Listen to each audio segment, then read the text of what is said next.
Saludos fraternos, mis hermanos. La gracia del Señor sea con todos nosotros y su Espíritu Santo nos guíe en esta nueva enseñanza. Continuando con la síntesis del Nuevo Testamento, descubriendo y recordando lo que el apóstol Pablo dijo a las iglesias a través de sus epístolas. Hoy enfocaremos el mensaje a la iglesia de Tesalónica y a las cartas a Timoteo. El apóstol Pablo funda la iglesia en su segundo viaje misionero, en el cual lo acompañaban Silas y Timoteo. Como era su costumbre, fue a la sinagoga a enseñar a los judíos locales el evangelio de Jesús. Algunos creyeron, y poco después algunos griegos.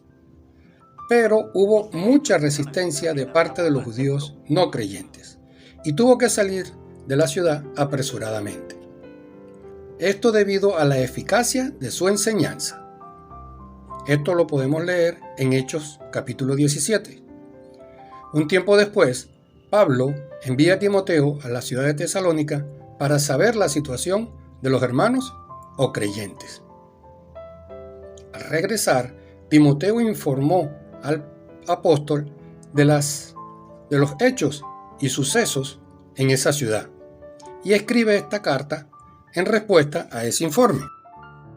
Haciendo énfasis en el contenido de las cartas, podemos resaltar: el apóstol Pablo alienta a la iglesia en su esperanza en nuestro Señor Jesucristo, ya que ellos recibieron el evangelio no solo por palabra, sino con poder y convicción en el Espíritu Santo.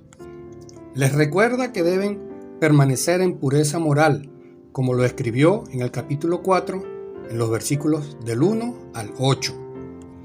También les escribe sobre el consuelo concerniente al regreso del Señor como resultado de su fe en Él. Lo podemos leer en 1 de Tesalonicenses 4, del 14 al 18. Expresa también su gozo y alegría en la fe de ellos cuando escribe eso en el capítulo 2, versículo 17 y en el capítulo 3, versículo 7.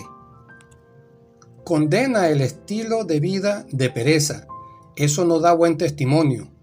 Por eso les escribe en 1 de Tesalonicenses 4, del 9 al 12, cómo deben ser ellos en la sociedad.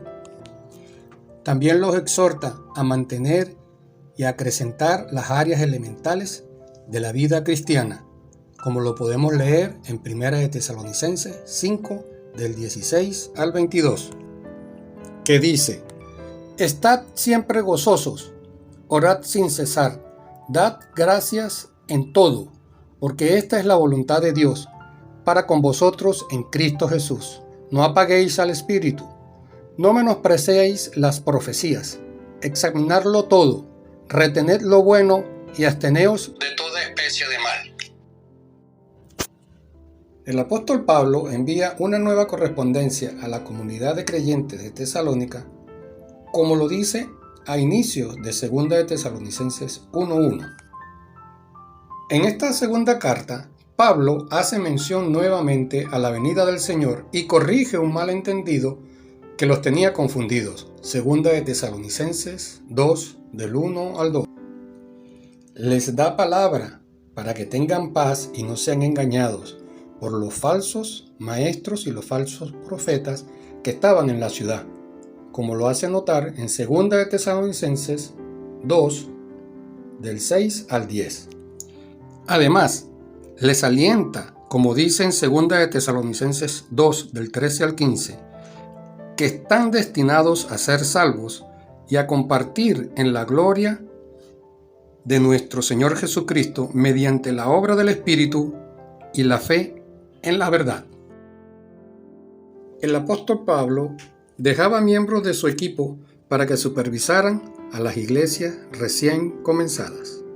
También los enviaba a exhortar y orientar en las congregaciones de ciertas ciudades o áreas. Timoteo se encontraba en Éfeso, resolviendo asuntos importantes de la iglesia. Por eso, Pablo le escribe la manera de conducirse mientras él se hace presente. En la primera carta, Pablo da instrucciones a Timoteo relacionadas a la enseñanza y a su vida, como lo podemos leer en 1 de Timoteo 4, del 12 al 16. También le dice las instrucciones de cómo conducirse en la casa de Dios. 1 de Timoteo 3, 14 al 15. En la segunda carta, el apóstol Pablo le escribe desde unas condiciones más difíciles que las anteriores y seguro de que su partida está cerca, como leemos en 2 de Timoteo 4, 6. Le instruye en tres importantes áreas. Instruir a otros, 2 de Timoteo 2, 2. Manejar la palabra de Dios correctamente, 2 de Timoteo 2, 15. Y evangelizar, 2 de Timoteo 4, 5 al 8. Le da ánimo hablando de su plena confianza en el Señor, 2 de Timoteo 4, 17, 18. Damos gracias a Dios por su palabra, que aún hoy estas cartas nos instan a permanecer firmes en quien hemos creído. Recuerden, hermanos, sumergirse en los versículos citados para que de esta manera atesoremos la palabra en nuestros corazones.